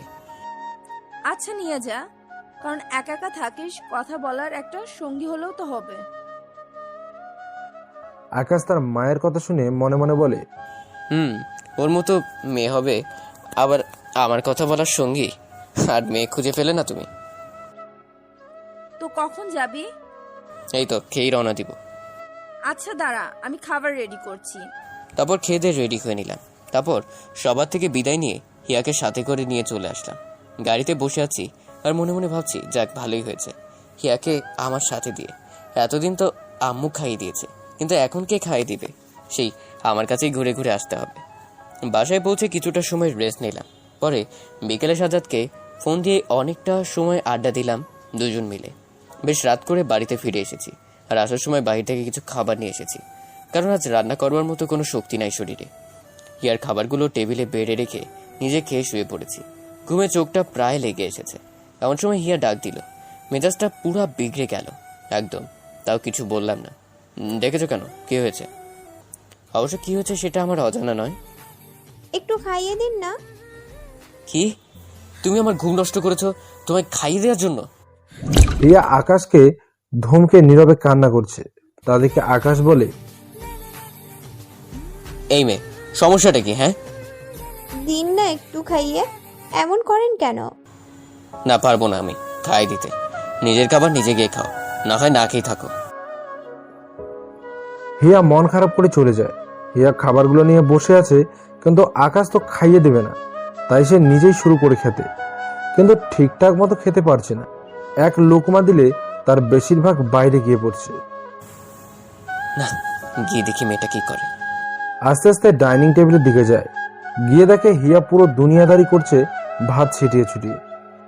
আকাশের মায়া লাগে হিয়াকে দেখে। আকাশ কিছু বলে না, গিয়ে হাত ধুয়ে আসে আর খাবারটা হাতে নিয়ে, এই হা করো। আজ খেতে পারি না দেখে এমন করছেন? থাক, সমস্যা নেই, আর কয়েকটা দিন সহ্য করুন, তারপর আর কষ্ট দিব না আপনাকে। তারপর আকাশের হাত থেকে খাবারটা মুখে নিয়ে নেয়। এখন কেমন লাগে? কষ্ট আমি পাচ্ছি, তোমারও তো কিছুটা প্রাপ্য। হিয়া নাক টেনে টেনে কান্না করছে আর খাবার খাচ্ছে। এই মেয়ে, চুপ, কান্না করবা না একদম, না হয় এখনই উঠে যাবো আমি। পরে তোমার খাবার তুমি কিভাবে খাবে সেটা তুমি জানো। এই না না, আর কান্না করব না। তারপর আকাশ হিয়াকে খাইয়ে দেয়, আর হিয়া চুপচাপ সমস্ত খাবারটা শেষ করে গিয়ে শুয়ে পড়ে। আকাশও গিয়ে শুয়ে পড়ে। সকালবেলায় আকাশ নাস্তা রেডি করে হিয়াকে ডাক দেয়। হিয়া উঠে নাস্তা করে নেয়। রেডি হও। কেন? কারণ আমার সাথে অফিসে যাবে তুমি। কেন? সেদিন তো রেখে গেছেন, আজ কেন নিয়ে যাবেন? হ্যাঁ, সেদিন রেখে গিয়ে আমার শিক্ষা হয়ে গেছে, পুরো ফ্লোর রক্তে ভাসিয়ে ফেলেছ। আর না, রেডি হও তাড়াতাড়ি, আমার অফিসের জন্য লেট হচ্ছে। আকাশ হিয়াকে নিয়ে অফিসে চলে যায়। সবাই তো হিয়াকে দেখে, মনে হয় মেয়ে কোনোদিনও দেখে নাই অফিসের কলিগগুলো। আকাশের তো সেই লেভেলের রাগ উঠছে, তাও ঝিম ধরে আছে। আকাশ হিয়াকে নিয়ে নিজের কেবিনের পাশে একটা জায়গায় যায়। সেখানে বসিয়ে দিয়ে সে নিজের কেবিনে চলে যায় আর কাজে মন দেয়। একটু পর আকাশের কেবিনে মারিয়া আসে। সে অফিসের বসের মেয়ে। আকাশ, মেয়েটাকে? কোন মেয়েটা? তুমি যাকে সাথে করে নিয়ে এসেছো? ও, ওটা কেউ না, আমার ফ্রেন্ড। মিথ্যে বলল, কারণ মারিয়া আকাশকে পছন্দ করে, তবে আকাশ করে না। আর এখন যদি সত্যিটা বলে দেয় তাহলে মারিয়া সিন ক্রিয়েট করবে। তাহলে ঠিক আছে, বলে আকাশের কোলের উপর গিয়ে বসি। কি করছো কি মারিয়া? এগুলো কিন্তু ঠিক হচ্ছে না। কেউ যদি এখন এসে এইসব দেখে তাহলে কেলেঙ্কারি হয়ে যাবে। এই, তুমি চুপ থাকো তো, একদম কোনো কথা বলবে না। বলে আকাশ ঠোঁটে আঙুল দিয়ে স্লাইড করতে থাকে। শুনো, আর মাত্র কয়েকটা দিন, তারপর আমি আব্বুকে বলে তোমার বিয়ে করে নিব, আর তোমায় অনেকগুলো বাবু উপহার দিব। এমন সময় হঠাৎ হিয়া আকাশের কেবিনের দিকে আসে, আর যখন কেবিনের দরজা খুলে ভেতরে ঢুকে তখন দুজনকে এই অবস্থায় দেখে না বলে চোখে হাত দিয়ে ফেলে। এই মেয়ে, তোমার স্বাস্থ্য কম না? তোমাকে কেবিনে আসার অনুমতি কে দিয়েছে? মারিয়া তো রেগে মেগে আগুন। অন্যদিকে আকাশের তো লজ্জায় পুরো মাথা কাটা গেছে। আল্লাহ, এখন মেয়েটা আমায় কি ভাববে? আর সেদিন যে আচরণটা করেছি সেটার জন্য এমনিতেই ওর চোখে খারাপ হয়ে গেছে, তার উপরে এখন আবার এইসব। সরি, আসলে বুঝতে পারিনি, প্লিজ আমায় ক্ষমা করে দিন, আর ভুল হবে না। বলে কেবিন থেকে বের হয়ে যায় আকাশ। মারিয়াকে বলে, মারিয়া, তুমি এমন ধরা আচরণ না করলেও পারতে ওর সাথে। আকাশ কি বলবে কিছু বুঝে উঠতে পারছে না। আকাশের খুবই খারাপ লাগছে, কারণ হিয়া যে তার বিয়ে করা বউ, কাকে কি বলবে সে? না পারছে মারিয়াকে কিছু বলতে, না পারছে হিয়াকে। মারিয়া রেগে মেগে আকাশের কেবিন থেকে বের হয়ে যায়। অন্যদিকে হিয়া চুপচাপ বসে আছে, আর একটু আগের ঘটনাটি খালি চোখে ভাসছে। হিয়ার কেন জানি মনে হচ্ছে ওর শরীর থেকে ওর কলিজাটা কেউ বের করে নেওয়ার চেষ্টা করছে। কেন এমন লাগছে আমার? ওই লোকটা তো আমার কেউ না, ঘটনাচক্রে বিয়ে হয়েছে আমাদের। আমি তো ওই লোকটাকে স্বামী হিসেবে মানি না, কিন্তু কেন ওই ঘটনাটা দেখার পর থেকে এমন লাগছে আমার? কেন এত খারাপ লাগছে? হিয়া লক্ষ্য করে ওর চোখের কোণ বেয়ে পানি বেয়ে পড়ছে। আকাশ চুপচাপ কেবিনে বসে আছে। ওর মনের মধ্যে খালি একটাই জিনিস বারবার ঘুরপাক খাচ্ছে, সে হিয়ার সামনে গিয়ে কিভাবে দাঁড়াবে। যতই হোক, হিয়া তো তার বিয়ে করাবো। দুপুরে খাওয়ার জন্য ব্রেক দিয়েছে। আকাশ কেবিন থেকে বের হয়ে হিয়াকে ডাকতে যায়, কারণ ওকে খাইয়ে দিতে হবে। তার আগে পিয়নকে দিয়ে ক্যান্টিন থেকে খাবার আনিয়ে রেখেছে সে। গিয়ে দেখে হিয়া চুপচাপ বসে আছে। এই হিয়া, চলো, খাবারের সময় হয়ে এসেছে, তোমাকে খাইয়ে দিতে হবে। দরকার নাই আমাকে খাইয়ে দেওয়ার, আমি আজ নিজ থেকে খাওয়ার চেষ্টা করব, কারোর সাহায্যের প্রয়োজন নেই। কি বলছো এসব তুমি? তোমাকে খাইয়ে না দিলে তো খেতে পারবে না, সব ছড়িয়ে ছিটিয়ে একাকার করবে। চড়িয়ে ছিটিয়ে একাকার করলে করব, আপনি গিয়ে ওই মেয়েটাকে খাইয়ে দিন, আমাকে খাওয়াতে হবে না। আরে পাগল নাকি? আমি আমার বউকে না খাইয়ে দিয়ে অন্য মেয়েকে খাইয়ে দিতে যাব? হ্যাঁ, এখন আসছে বউ বউ করতে, তখন মনে ছিল না যখন কোলে নিয়ে রোম্যান্স করছিলেন? আরে আজীব তো, ও তো জোর করে আমার কোলে। থাক, আর মিথ্যে বলতে হবে না। এখন আমি আপনার হাতে খাবো না, ওই ডাইনিটাকে গিয়ে খাইয়ে দেন। এই ওয়েট, আমার একটা জিনিস মাথায় কাজ করছে না। ওই মেয়ের সাথে রোম্যান্স করেছি, তাতে তোমারও তো রাগ হচ্ছে কেন? তুমি তো আমাকে স্বামী হিসেবেই মানো না, আর তোমার তো খুশি হওয়ার কথা। কি, আমার কেন রাগ হতে যাবে? আপনার যা মনে চায় তাই করেন, আমার কি? আর আমার রাগ কি এত সস্তা নাকি? সস্তা না দামি তা দেখা যাচ্ছে। এই এই কি বলতে চান আপনি? হ্যাঁ, কিছু না, চলো খাবার খাবে। না, আমি খাবো না বলেছি না। তোমার খেতে হবে না, আমি তোমায় খাইয়ে দিব। বলে জোর করে কোলে তুলে নিজের কেবিনে নিয়ে যায়। কেউ নাই, সবাই খাবার খেতে ক্যান্টিনে গেছে, তাই কারোর নজরে পড়লো না। তবে আকাশের কেন জানি মনে হচ্ছে হিয়াও আকাশকে ভালোবাসতে শুরু করেছে। নাহলে ওরা তো জ্বলছে কেন? হিয়াকে কেবিনে নিয়ে গিয়ে কোল থেকে নামিয়ে দেয়, তারপর হাত ধুয়ে খাবার হাতে নিয়ে। এই হা করো। না, করব না। দেখো এখন কিন্তু ভালো হচ্ছে না। ভালো না হলে নাই, আমার কি? শেষবারের মতো বলছি হা করো, না হয় না খাইয়ে রাখবো একদম। হিয়ার খুব খিদে পেয়েছে, আর এবার যদি না করে তাহলে যে আকাশ আর খাইয়ে দেবে না, পরে সেটা হিয়া ভালো করেই জানে। তাই হিয়া হা করে। আকাশ হিয়াকে খাইয়ে দিয়ে নিজে খেয়ে নেয়, আর হিয়াকে পাশে বসিয়ে রেখে অফিসের কাজ করতে থাকে। এমন সময় আকাশের ফোনটা বেজে ওঠে। ফোনটা হাতে নিয়ে দেখে অপরিচিত একটা নাম্বার। প্রথমে রিসিভ করে না, কারণ অপরিচিত নাম্বার আকাশ কখনোই রিসিভ করে না। আবার ফোন দেয় অপরিচিত নাম্বারটা থেকে। তারপর আকাশ ফোনটা রিসিভ করে। হ্যালো, কে বলছেন? বাবা, আমি হিয়ার আব্বু বলছিলাম। ও আপনি? তারপর সালাম বিনিময় করে, আর লক্ষ্য করে হিয়া পাশে আছে, তাই সে কেবিন থেকে বের হয়ে যায় কথা বলার জন্য। আকাশ বাবা, আমরা আজ আসতে চাইছিলাম, যদি একটু ঠিকানাটা বলতে তাহলে আমাদের জন্য সুবিধা হতো। কি সত্যই আজ আপনারা আসবেন? হ্যাঁ বাবা। বাবা, তাহলে আমি স্টেশনে যাব আপনাদের রিসিভ করতে। আচ্ছা বাবা। তারপর সময়টা বলে দেয়, আর আকাশ সময় মতো অফিস থেকে একটু আগে বের হয়ে যায়, হিয়াকে বাসায় নামিয়ে দিয়ে। তুমি থাকো, আমি আসছি। না, আমিও যাব। আমার একা থাকতে ভয় করে, তার উপরে আবার অচেনা একটা জায়গা। আরে ভয়ের কি আছে, আমি এখন যাব আর এখন আসবো। আচ্ছা। আকাশ স্টেশনে চলে যায় হিয়ার বাবাকে আর ওর আম্মুকে রিসিভ করতে। আর হিয়া ঘরে বসে মনে মনে ভাবছে, আমি জানি তো কোথায় গেছে লুচুটা, ওই ডাইনিটার সাথে দেখা করতে। সমস্যা নেই, আর তো মাত্র কিছুদিন, তারপর তো চলে যাব। আকাশ হিয়ার আব্বু আম্মুকে রিসিভ করে বাড়ি নিয়ে আসে। তারপর ঘরে এসে দরজার বেল বাজায়। হিয়া দরজা খুলে যখন ওর আব্বু আম্মুকে দেখতে পায়, খুশিতে কান্না করে দেয়, আর ওর আব্বু আম্মুকে জড়িয়ে ধরে। আরে পাগলি মেয়ে, এমনভাবে কান্না করতে হয়? আমরা নাই তো কি হয়েছে? কত সুন্দর আর কত ভালো একটা বর পেয়েছিস। কত ভালো না ছাই, আমার কাউকে দরকার নাই। আমি তোমাদের সাথে চলে যাব এই লোকটাকে ডিভোর্স দিয়ে। এর কথা শুনে মনটা একদম খারাপ হয়ে গেল।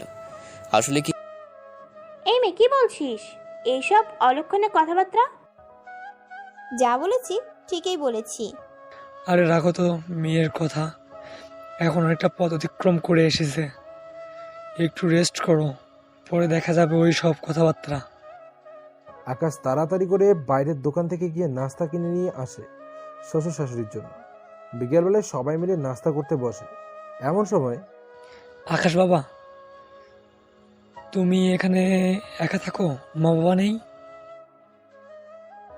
না, আসলে অফিসের। বাবা, তুমি আমার পাগল মেয়েটাকে দেখে রেখো। আপনি ওসব নিয়ে চিন্তা করবেন না। আমার বউ, আমি যদি দেখাশোনা না করি তাহলে কে করবে? যাক, মেয়েটা একটা ভালো ছেলের কাছেই পড়েছে, এবার আমাদের আর কোনো টেনশন নাই। বাবা, আমার কিছু কথা আছে, আমি ওনার সাথে আর থাকবো না, তোমাদের সাথে চলে যাব। এতে যদি তোমরা আমাকে ওনার সাথে থাকার জন্য জোরাজোরি করো তাহলে কিন্তু কিছু ঘটে যাবে। এই লোকটা একদম ভালো না। কেউ কিছু বলতে পারছে না, সবার মুখের বুলি বন্ধ হয়ে গেছে। কারণ হিয়ার বাবা মা হিয়ার রাগকে খুব ভয় পায়, কখন কি ঘটিয়ে বসবে কে জানে। আর আকাশ তো চুপ করে আছে, কি বলবে সে? হিয়া তো সব সত্যি কথাই বলেছে, আমি একদম ভালো না। হিয়ার বাবা মা সেদিন থেকে পরের দিন চলে যায়, হিয়াও ওনাদের সাথে চলে যায়। আকাশ হিয়াকে যাওয়ার আগে অনেকবার বুঝিয়েছে, কিন্তু হিয়া আর থাকবে না। তাই কি আর করার, নসিবে লেখা ছিল ওর সাথে এতদিনই সংসার করা। হিয়া চলে যাওয়ার পর আকাশের কাছে ঘরটা কেমন যেন খালি খালি লাগছে, কিছু যেন আর আগের মতো নেই। আকাশের চোখ জোড়া দিয়ে টপ টপ করে পানি ঝরে পড়ছে। মেয়েটা আকাশের মনে একদম গভীরভাবে জায়গা করে নিয়েছে। তবে সমস্যা নেই, আমি আমার মতো করে ভালোবেসে গিয়েছি। আজ ভালোবাসা প্রত্যাখ্যান করেছে, একটা সময় এমন আসবে যে সেই হিয়া আমাকে পাগলের মতো খুঁজবে, কিন্তু সে আর আমায় পাবে না। হিয়া তো বাড়িতে এসে মহা খুশি, সে অনেকদিন পর নিজের বাড়িতে এসেছে। হিয়ার বাবা মা হিয়ার সাথে কেউ কথা বলে না, দুজনেই কথা বলা অফ করে দিয়েছে, কারণ আকাশের মতো একটা ভালো ছেলেকে সে ঠুকরে এসেছে। অন্যদিকে হিয়ার শহর আসার খবর মস্তান রানার কাছে পৌঁছে গেছে। এবার আমার হাত থেকে তোমাকে কে বাঁচাবে? তোমাকে বউ করেই ছাড়বো আমি। হিয়া রাতের বেলায় নিজের রুমে শুয়ে আছে, তখন কয়েকটা গাড়িতে করে রানার লোকেরা আসে আর হিয়াকে জোরপূর্বক ঘর থেকে তুলে নিয়ে যায়। হিয়ার বাবা মা আটকাতে চাইলেও ওদেরকে আটকাতে পারে না। অন্যদিকে আকাশ রাতে খাটে শুয়ে আছে। হিয়ার স্মৃতিগুলো বারবার চোখের সামনে ভেসে আসছে, ওর চোখ জোড়া যেন আর বাধা মানছে না, ইচ্ছে মতো পানি ঝরছে চোখ থেকে। এমন সময় হঠাৎ হিয়ার বাবা ফোন করে আর বলে হিয়াকে রানার লোকেরা জোর করে তুলে নিয়ে গেছে। প্লিজ বাবা, তুমি কিছু একটা করো। আকাশের এখন কি করা উচিত কিছুই মাথায় কাজ করছে না। দেখুন, আমি এখন কিভাবে কি করব এত রাতে? সকালে আবার অফিস আছে, ঠিকঠাক মতো না গেলে চাকরিটা আমাকে হারাতে হবে। আর সে তো আমায় ছেড়ে দিয়ে চলেই গেছে, আমি কেন ওর জন্য কিছু করতে যাব? প্লিজ বাবা, এভাবে বলো না। আমার মেয়েটা না হয় ছোট, না বুঝে শুনে এমন করেছে, কিন্তু তুমি তো ওর স্বামী, তোমার তো যথেষ্ট বোঝ হয়েছে। তুমি যদি এভাবে মুখ ফিরিয়ে নাও তাহলে আমরা কোথায় যাবো বলো? দেখুন বাবা, আমার চাকরিটা আমি হারাতে পারবো না। আর সবসময় কি আমি ত্যাগ স্বীকার করে যাব? ওর কি আমার উপরে কোনো দায়িত্ব কর্তব্য নেই? প্লিজ বাবা, তোমার চাকরি একটা চলে গেল, আমি তোমার পায়ের সামনে 10টা চাকরি এনে হাজির করব। দরকারে আমার সমস্ত ব্যবসা বাণিজ্য তোমার নামে করে দেব, তাও তুমি এভাবে মুখ ফিরিয়ে নিও না। বাবা দুঃখিত, আমায় ক্ষমা করবেন, আমি পারবো না। যার কাছে আমার মূল্য নেই তার মূল্য আমার কাছেও নেই বলে ফোনটা রেখে দেয়। অন্যদিকে হিয়ার তো খুব ভয় করছে, ওকে নিয়ে গিয়ে একটা রুমে আটকে রেখেছে। একটু পর রানা আসে। অনেক দিন লুকিয়েছিলে আমার কাছে থেকে, এবার কোথায় যাবে? হ্যাঁ, এবার তোমায় বিয়ে করেই ছাড়বো আমি। প্লিজ এমনটা করবেন না আমার স্বামী। বলতে গিয়ে ও আটকে গেল, কারণ আকাশকে তো সে ঠুকরে চলে এসেছে। বড় কথা, তাকে তো সে স্বামী হিসেবে মানে না। যদি স্বামী হিসেবে মানতো তাহলে আজ হয়তো এই দুর্দিনে দেখতে হতো না। কত বড় ভুল করেছে সে, এখন হারে হারে টের পাচ্ছে। নিজেকে তৈরি করো, 2 দিন পর তোমার আর আমার বিয়ে। হিয়া চুপ করে মাটির দিকে চেয়ে অঝরে চোখের পানি ঝরাচ্ছে। আকাশের যেন মনে হচ্ছে সে বহুমূল্য কোনো একটা জিনিস হারাতে যাচ্ছে। না, আমার কিসে যদি আমায় রেখে চলে যেতে পারে, তাহলে আমার কেন এত দায়িত্ব কর্তব্য দেখাতে হবে? আকাশ এসব ভাবতে ভাবতে ঘুমিয়ে পড়ে। সকালবেলা উঠে যথাসময়ে অফিস চলে যায়, কিন্তু কেন জানি অফিসের কাজে মন বসছে না, তাও কাজে মন দেয়। হিয়া গতকাল থেকে এখন পর্যন্ত এক ফোঁটা দানা পানিও মুখে নেয়নি। সকাল পেরিয়ে দুপুর হয়ে এসেছে, রানার মানুষ এসে খাবার দিয়ে গেছে, কিন্তু সে এক ফোঁটা খাবারও মুখে নেয় না। যেভাবে দিয়ে গেছে ঠিক সেভাবেই পড়ে আছে। ইস, মানুষটা আমাকে কত সুন্দর করে নিজের হাতে খাইয়ে দিত। মানুষটার কথা খুব মনে পড়ছে। ইচ্ছে করছে খাবারগুলো মানুষটার কাছে নিয়ে গিয়ে বলি, এই আমাকে একটু খাইয়ে দিন না, আমার না খুব খিদে পেয়েছে। নিজের ওপরেই ঘেন্না হচ্ছে, এমন একটা মানুষকে কিভাবে টুকরে চলে এলাম। নিজের দোষে নিজের কপাল পুড়েছি। এবার এমন একটা মাস্তানকেই বিয়ে করতে হবে। আচ্ছা, মানুষটার কানে কি খবর পৌঁছায় নেই আমাকে যে রানার লোকেরা তুলে নিয়ে এসেছে? মানুষটা কি আমায় বাঁচাতে আসবে না? না, কেন আসবে? মানুষটার কি ঠেকা পড়েছে নাকি? অফিসের পিয়ন এসে আকাশকে বলে, স্যার, আপনার সাথে একটা লোক দেখা করতে এসেছে। এমন সময় আবার কে আসলো? আচ্ছা, আপনি কেবিনে পাঠিয়ে দিন। আচ্ছা স্যার। তারপর পিয়ন চলে যায়। একটু পর কেবিনের দরজা খুলে হিয়ার বাবা আসলো। ওনাকে দেখে আকাশ দাঁড়িয়ে গেল। বাবা, আপনি এখন এই সময়?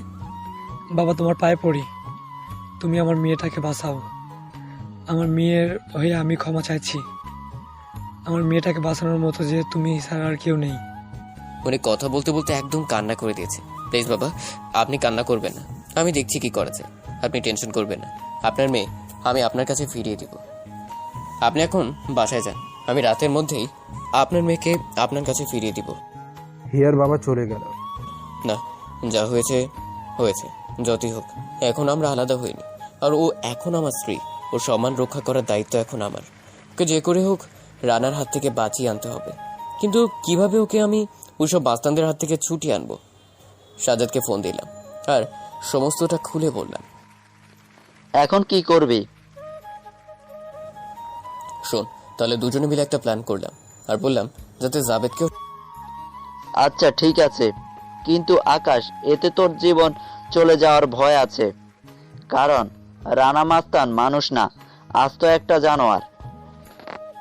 আরে সমস্যা নেই, আমার যা হওয়ার হোক, কিন্তু হিয়া যেন সহি সালামতে ওর বাবা মার কাছে ফিরে যায় রানার সাথে দেখা করতে। কারণ হচ্ছে আমার বুক। সাজ্জাদ মন খারাপ করে ফেলল। আচ্ছা, ভাবিকে সহি সালামতে বাড়িতে ফিরিয়ে দিয়ে আসবো। আকাশ অফিস থেকে বের হয়ে তাড়াহুড়ো করে বাসায় চলে যায়। আর লোক সমাজে ওদের যে বিয়ে হয়েছে তার কিছু ডকুমেন্ট রয়েছে, সেগুলো নিয়ে নেয় সাথে, আর সময় মতো সেখানে চলে যায়। রানার বাড়িতে ঢোকার সময় ওর বাড়ির দারোয়ান ওকে আটকায়। এই বেটা, কোথায় যাওয়া হচ্ছে? রানার সাথে দেখা করতে। এই বেটা, কি বললি? রানার সাথে দেখা করতে যাচ্ছিস? তোর সাহস তো কম না, রানা ভাইয়ের নাম মুখে নিস। বলে ধাক্কা দিয়ে মাটিতে ফেলে দেয়। আকাশের মাথায় তো পুরো আগুন ধরে গেছে। উঠে গিয়ে দারোয়ানকে সজোরে একটা লাথি মারে তলপেট বরাবর। দারোয়ানের সাথে সাথে মাটিতে পড়ে যায় আর ব্যথার চোটে ষাঁড়ের মতো চেঁচাতে থাকে। ওর চেঁচানো শুনে রানার লোকেরা গেটের দিকে আসতে থাকে। গেটের দিকে এসে দেখে দারোয়ান মাটিতে পড়ে আছে আর অচেনা কেউ একজন দাঁড়িয়ে আছে। রানার লোকেরা দৌড়ে যায় আকাশকে মারার জন্য। আকাশ একে একে সবগুলোকে মারে। আকাশ যেন হিংস্র জানোয়ার হয়ে গেছে, যাকে সামনে পারে তার শরীরে ছিঁড়ে ফেলবে। সব কয়েকটাকে মেরে মাটিতে ফেলে রাখে ঘরের দিকে এগিয়ে আসে। ঘরে ঢুকবে এমন সময় আরও বেশ কয়েকজন রানার চেলাপেলা আকাশের সামনে আসে। আকাশ একে একে সবগুলোকে মেরে মাটিতে ফেলে রাখে আর সামনে এগিয়ে যায়। রানার কানে এত সময় খবর পৌঁছে গেছে, নিজের ফ্লোরে হাঙ্গামা হচ্ছে। আকাশ যখন ওপরের ফ্লোরে রানার কাছে গিয়ে পৌঁছয়, তখন দেখতে পায় রানা একটা চেয়ারে বসে আছে, পাশে টেবিলের উপরে পিস্তল রাখা, আর ওর আশেপাশে চেলাপেলা দিয়ে ভর্তি। রানার চেলাপেলা যেগুলো রানার আসল বডিগার্ড, সেগুলোকে আকাশ মারার জন্য এগিয়ে আসলে রানা তাদেরকে বারণ করে। এই, কে তুমি? আর তোমার সমস্যা কোথায়? কানে আসছে?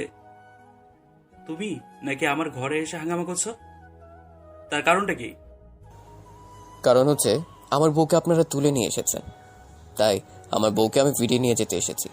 এই ছেলে, তোমার কি মাথা খারাপ হয়ে গেছে নাকি যে তোমার বউকে তুলে আনতে যাবো আমি? মাথা আমার না, আপনার খারাপ হয়েছে। আমার বউকে ভালোই ভালোই ফিরিয়ে দিন, তাহলে আমি চলে যাব। রানার লোকেরা তো আকাশের কথায় পুরো ক্ষেপে গেছে। রানা অনুমতি দিলেই খালি আকাশকে মেরে কুচি কুচি করতে 2 মিনিট সময় লাগবে না। কার কথা বলছো? এই যা, মেয়েটাকে নিয়ে আয় তো। রানার বডিগার্ডের মধ্যে একজন হিয়াকে রুম থেকে নিয়ে আসে। কে এই মেয়েটা তোমার বউ? হ্যাঁ। তার প্রমাণ কি? আকাশ কাগজগুলো বের করে রানার কাছে দিয়ে দেয়। এই যে আমাদের বিয়ের কাগজ। রানা আকাশের হাত থেকে কাগজগুলো নিয়ে যখন খুলে দেখে, রানার মাথায় তো আগুন ধরে যায়। তোর এত বড় সাহস! বলে আকাশের বুক বরাবর একটা লাথি মারে।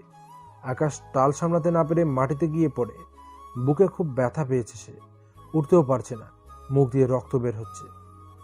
এত সময় কিচ্ছু বলি নাই, কারণ তুই কেন আমার বাসায় এসে হাঙ্গামা করেছিস সেটা জানার দরকার ছিল আমার।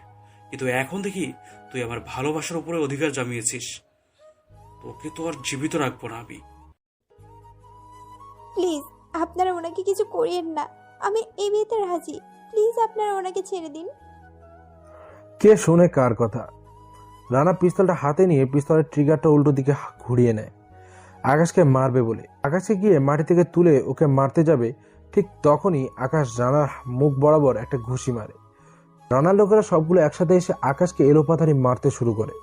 আকাশকে মারতে মারতে ওরা আধমরা করে ফেলেছে। এই তোরা থাম! উত্তর বাচ্চার কত বড় সাহস! উত্তর বাচ্চা আমার গায়ে হাত দেয়? হ্যাঁ? পিস্তলের ট্রিগারটা টেনে ফায়ার করে আকাশের শরীরে ঠাস ঠাস করে 3টে বুলেট ঢুকিয়ে দেয়। এমন সময় কোথা থেকে জানি পুলিশ এসে পড়ে আর সমস্ত দলবলকে ঘিরে ফেলে। পুলিশগুলো সাজ্জাদ নিয়ে এসেছে। পুলিশ রানাকে সহ সব কয়টাকে গ্রেপ্তার করে। এক আকাশকে মারার দায়ে 2 নারী নির্যাতন মামলার সব কয়েকটিকে পুলিশ গ্রেপ্তার করে নিয়ে যায়। আর অন্যদিকে আকাশ মাটিতে পড়ে আছে, অনবরত রক্ত পড়তেছে আকাশের মুখ আর পেট থেকে। হিয়া দৌড়ে আসে আকাশের কাছে আর পাগলের মতো কান্না করা শুরু করে দেয়। এই কি হয়েছে আপনার? আকাশকে ডাক দেয়, কিন্তু আকাশের কোনো সারা শব্দ নেই। এই কি হয়েছে আপনার? এই কথা বলেন না কেন? প্লিজ কথা বলেন আমার সাথে। এই তো দেখেন, আপনি না বলেছেন আপনি আমায় খুব ভালোবাসেন, তাও কেন আপনি আমার সাথে কথা বলছেন না? আমার উপরে এত অভিমান করে কেন আছেন? কথা বলেন না একটু। সাজ্জাদা যাবে দৌড়ে আসে, আকাশকে দেখতে পায়। এই আকাশ, কি হয়েছে তোর? কথা বলিস না কেন? বলে যখন শরীরে হাত দেয়, সারা হাত রক্তে লাল হয়ে যায়। লক্ষ্য করে দেখে আকাশের গায়ে গুলি লেগেছে, তাও একটা না 3টা। সাজ্জাদ চেক করে দেখে আকাশের শ্বাস চলছে কিনা। না, শ্বাস চলছে না। সাজ্জাদ আকাশ বলে চিৎকার দিয়ে চুপ করে যায় আর কান্না করতে আরম্ভ করে। সাজ্জাদ, কি হয়েছে বলবি তো? কান্না কেন করছিস? আকাশ আর নাই, ওর শ্বাস চলছে না। হিয়া এটা শুনে কুকরে কান্না করে দেয়। না, ওনার কিচ্ছু হতে পারে না। ওনার কিচ্ছু হলে যে আমিও বাঁচবো না। আকাশকে অনেক ডাকাডাকি করে, কিন্তু আকাশের কোনো সারা শব্দ নেই। ইতিমধ্যে কান্নার রোল পড়ে গেছে। হঠাৎ আকাশ জোরে নিঃশ্বাস নেয়। সবার মধ্যে যেন জান ফিরে এসেছে। সাজ্জাদ আর জাবেদ মিলে তাড়াতাড়ি করে আকাশকে হসপিটালে নিয়ে যায়। আকাশকে ওটি রুমে নিয়ে যাওয়া হয়েছে। সবাই তো হতাশা, আল্লাহ আকাশ ঠিক হয়ে যাবে তো? হিয়া তো কান্না করেই যাচ্ছে। ভাবি, আপনি কান্না করবেন না, দেখবেন সব ঠিক হয়ে যাবে। ইতিমধ্যে আকাশের বাসায়ও খবর পৌঁছে গেছে। ওনারা রওনা দিয়েছেন। হিয়ার বাবা মারাও এসেছে। হিয়ার বাবা তো নিজেকে একের পর এক ধিক্কার দিচ্ছে। আজ আমার জন্য ছেলেটা মৃত্যুর সঙ্গে পাঞ্জা লড়ছে। একটু পর ওটি থেকে ডাক্তার বের হয় চোখ মুখ কালো করে।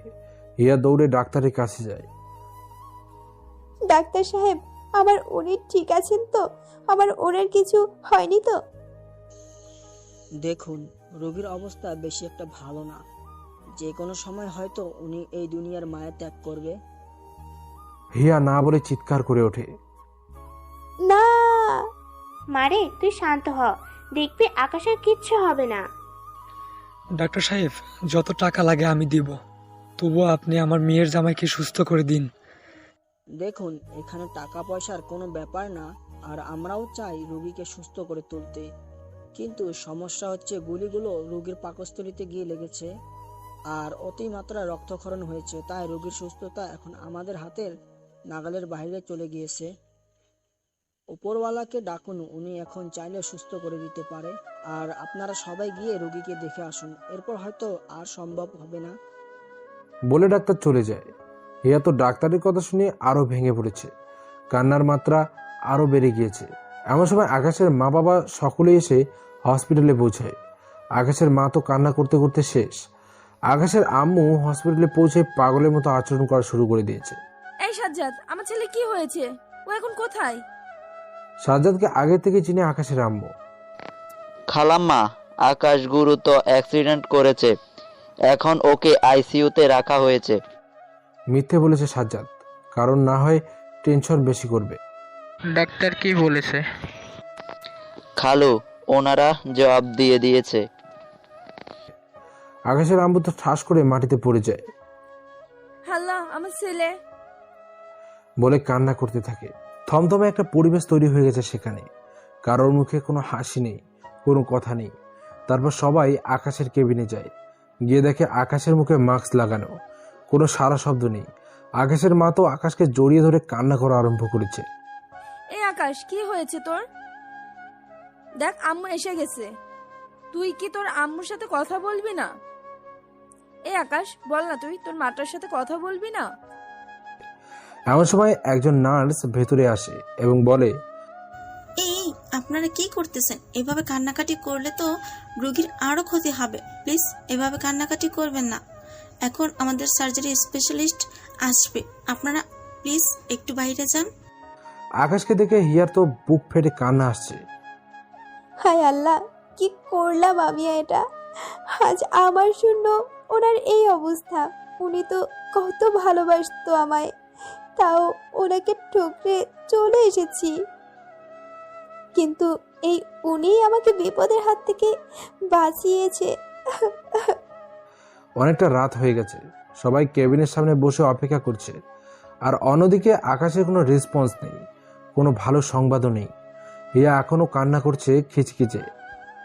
না, আর কান্না করব না। দৌড়ে গিয়ে ওয়াশরুম থেকে উজু করে আসে আর হসপিটালে এবাদত থানায় চলে যায়। আমার ওনাকে একমাত্র সুস্থ করতে পারে তিনি হচ্ছেন উপরওয়ালা। ওনার কাছেই আজ আমার স্বামীকে আমি ভিক্ষা চাইব। দরকার হয় আমার ওনার বদলে আমাকে নিয়ে যাক, তাও ওনাকে সুস্থ করে দিক। নামাজে দাঁড়িয়ে যায় হিয়া। নামাজ শেষ করে দুই হাতে উত্তোলন করে স্বামীর জন্য দোয়া। এলাকার লোক সহ মসজিদের ইমাম সাহেব এসে আকাশের মেজো দেহটাকে ধুয়ে দিয়ে সাদা কাপড় দিয়ে মুড়ে দেয়। আকাশের এলাকাবাসীদের মধ্যেও কান্নাকাটির একটা রোল পড়ে যায়। অকালে ছেলেটা প্রাণ হারালো। আকাশকে আতর সুরমা মেখে দিয়ে সবাই ধরাধরি করে আকাশকে নিয়ে খাটিয়ে শুয়ে দেয় ওকে নিয়ে যাওয়ার জন্য। সবাই ধরাধরি করে আকাশকে কাঁধে তুলে নেয়। এলাকার কবরস্থানে ওকে কবর দেওয়া হবে। হিয়া তো পাগলের মতো আচরণ করতে শুরু করে দিয়েছে। এই, তোমরা আমার স্বামীকে কোথায় নিয়ে যাও? রাখো বলছি আমার স্বামীকে। আমার স্বামী আমার কাছেই থাকবে, ওনাকে কোথাও নিয়ে যেতে দিব না আমি। সবাই মিলে হিয়াকে আটকে রাখতে পারছে না। হিয়া হাত পা ছোটাছুটি করছে। এলাকাবাসীরা আকাশকে কাঁধে করে নিয়ে কবরস্থানের দিকে রওনা দেয়। হিয়া নির্বাক চোখে তাকিয়ে আছে ওদের দিকে, যে এলাকাবাসীরা ওর প্রিয় মানুষটাকে কাঁধে করে কোথায় নিয়ে যাচ্ছে। যতদূর পর্যন্ত আকাশের খাটিয়াকে দেখা গেছে ততটা সময় হিয়া শান্ত ছিল। যখন আকাশের খাটিয়াটা আর দেখা যাচ্ছে না, তখন আবার, প্রিয় শ্রোতা, এই, আপনি কেমন আছেন?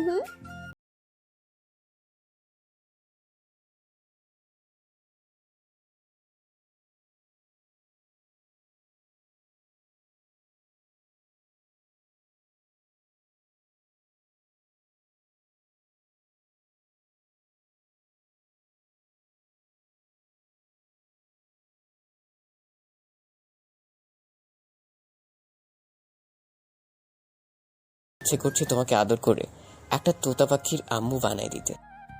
এই না না, এখন একদম এইসব না। আগে পুরোপুরি সুস্থ হও, তারপর তোতা পাখির আম্মু বানিয়ে দিও। সত্যি তো?